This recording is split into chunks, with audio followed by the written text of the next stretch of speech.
Ladies and gentleman, आज एक ऐसे पिच की बात करने जा रहे हैं जो सिर्फ एक बिजनेस नहीं, एक इमोशनल रोलर कोस्टर भी है। एक सिंगल माँ और उसके सिर्फ 19 साल के बेटे का स्टार्टअप जो इंडिया की फूड इंडस्ट्री में एक नया हेल्दी ट्रेंड सेट करना चाहता है। जी हाँ, सिंपली सैलेड, और इनको डील भी मिली थी।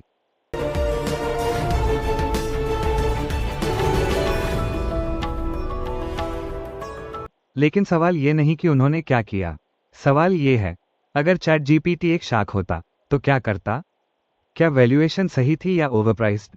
क्या ये बिजनेस सिर्फ हाइप है या रियल ग्रोथ पोटेंशियल है? और सबसे जरूरी, चैट जीपीटी एज अ शाख इसको 10 में से कितने नंबर देता? एक यूनिक पर्सपेक्टिव, एक स्मार्ट एनालिसिस और एक इन्वेस्टर की सोच, सब कुछ मिलेगा एक धमाकेदार स्टाइल में। तो चलिए, बकल अप, लेट्स डाइव इन।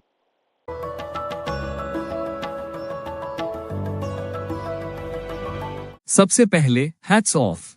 एक सिंगल माँ और 19 साल का एंटरप्रेन्योर मिलकर एक बिजनेस बना रहे हैं। ये खुद एक इंस्पायरिंग स्टोरी है। आप लोग एक परफेक्ट टाइम पर आए हैं। इंडिया में हेल्दी ईटिंग का ट्रेंड रैपिडली ग्रो हो रहा है। पहले लोग सिर्फ जिम जाने के बाद प्रोटीन शेक पीते थे, आज वो अपनी पूरी डाइट पर फोकस कर रहे हैं।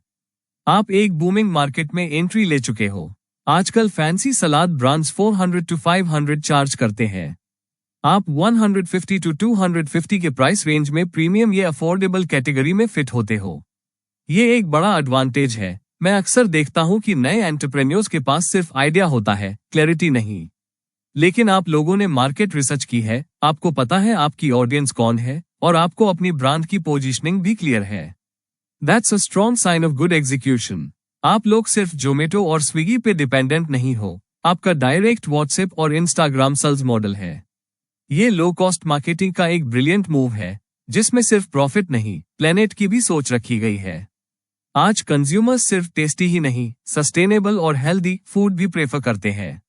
ये आपके ब्रांड का एक स्ट्रॉन्ग यूएसपी है। बट बिजनेस सिर्फ पॉजिटिव्स पर नहीं चलता, हर्डल्स भी होते हैं। और अगर ये हर्डल्स क्लियर नहीं किए, तो ये वेंचर सिर्फ एक अच्छा आइडिया बनकर रह जाएगा, एक बड़ा ब्रांड नहीं बनेगा। सैलड एक हैबिट बेस्ड प्रोडक्ट है। लोग एक बार ट्राई करेंगे, लेकिन क्या वो बार बार खरीदेंगे? सब्सक्रिप्शन मॉडल बिल्ड करो। एवरीडे फ्रेश सैलड वाला मॉडल लाओ, जिसमें वीकली या मंथली सब्सक्रिप्शन पैकेजेस हो। लॉयल्टी प्रोग्राम लाओ, हर 5th सलाद फ्री या मंथली प्लान में एक सलाद फ्री। इससे रिपीट परचेस 30 to 40% तक बढ़ सकता है। अगर आप सिर्फ एक शहर में ऑपरेट कर रहे हैं, तो ग्रोथ लिमिटेड हो जाएगी। पहले मुंबई और बेंगलुरु जैसे 2 और मेजर सिटीज में टेस्ट करो। कॉर्पोरेट टाई अप्स लाओ, ऑफिसेज में सलाद सब्सक्रिप्शन प्लान्स इंट्रोड्यूस करो। गूगल, टीसीएस जैसी कंपनियां अपने एम्प्लॉइज के लिए हेल्दी फूड प्लान्स रखती हैं। जोमेटो और स्विगी पर पहले से हजारों सलाद ब्रांड्स हैं। आपका क्या यूनिक है? जोमेटो और स्विगी पर एक्सक्लूसिव मील कॉम्बोज लॉन्च करो। एक सिग्नेचर सैलड क्रिएट करो जो किसी और के पास ना हो। कोई सुपरफूड ड्रेसिंग या एक ऐसा सीक्रेट इंग्रेडिएंट जो आपको अलग बनाए। आपका कर्ट रेवेन्यू 50 लाख है और आप 3 CR की वैल्यूएशन डिमांड कर रहे हैं। ये जस्टिफाई कैसे होता है? अगर एक स्टार्टअप 1 CR का एनुअल रेवेन्यू करता है, तो उसकी वैल्यूएशन 3 to 5x होती है। आपका रेवेन्यू 50 लाख है, तो फेयर वैल्यूएशन 1.5 से 2 करोड़ होनी चाहिए। इसलिए मैं 2 CR की वैल्यूएशन दे रहा हूं, जो रियलिस्टिक भी है और फ्यूचर ग्रोथ को भी सपोर्ट करती है। अब आता है वो मोमेंट जिसका सबको इंतजार था, बिजनेस की रिपोर्ट कार्ड। आइडिया और कॉन्सेप्ट के लिए 6 out of 10। Because healthy food trend strong है, बट डिफरेंशिएशन की जरूरत है। मार्केट पोटेंशियल के लिए 7 out of 10। बिकॉज मार्केट बड़ा है, डिमांड भी है, बट कॉम्पिटिशन जबरदस्त है। स्केलेबिलिटी के लिए 5 out of 10। बिकॉज एक्सपैंड कर सकता है, लेकिन सप्लाई चेन और ऑपरेशन स्ट्रीमलाइन करने होंगे। एग्जीक्यूशन कैपेबिलिटी के लिए 6 out of 10। Because founders passionate है, विजन भी क्लियर है, बट क्या ग्रोथ हैंडल कर पाएंगे? वैल्यूएशन फेयरनेस के लिए 4 out of 10।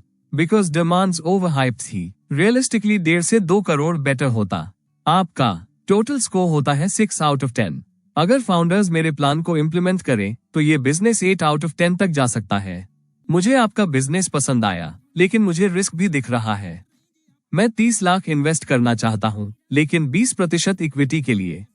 देखो, अगर आप किसी दूसरे इन्वेस्टर को कम इक्विटी दोगे तो हो सकता है वो सिर्फ पैसा दे, बट मैं सिर्फ पैसा नहीं दूंगा। मेरे साथ आपको मेंटरशिप, स्केलिंग स्ट्रेटजी और डायरेक्ट कॉर्पोरेट टाई अप्स का एक्सेस मिलेगा। सोच लो, डील या नो डील? अगर आप एक शार्क होते तो सिंपली सैलेड में इन्वेस्ट करते? हाँ या ना? कमेंट सेक्शन में अपनी डील लिखो। सबसे स्मार्ट इन्वेस्टर का कमेंट पिन किया जाएगा। और एक और सवाल, क्या सिंपली सैलेड इंडिया का अगला बड़ा हेल्दी फूड ब्रांड बन सकता है, या सिर्फ एक हाइप है? ये सिर्फ एक बिजनेस ब्रेकडाउन नहीं, एक माइंडसेट शिफ्ट भी है। अगर आप एंटरप्रेन्योर हो या बनना चाहते हो तो समझो, आइडिया से ज्यादा एग्जीक्यूशन इंपॉर्टेंट होता है। और इन्वेस्टर सिर्फ नंबर्स नहीं, विजन भी देखते हैं। और अगर ऐसे ही शार्क लेवल बिजनेस ब्रेकडाउन्स देखना चाहते हो तो लाइक करो, शेयर करो और चैनल को सब्सक्राइब करो।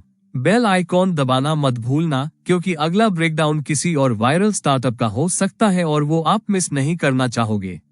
मिलते हैं नेक्स्ट एपिसोड में नए बिजनेस के नए ब्रेकडाउन के साथ। तब तक थिंक बिग, थिंक स्मार्ट और एग्जीक्यूट फास्ट।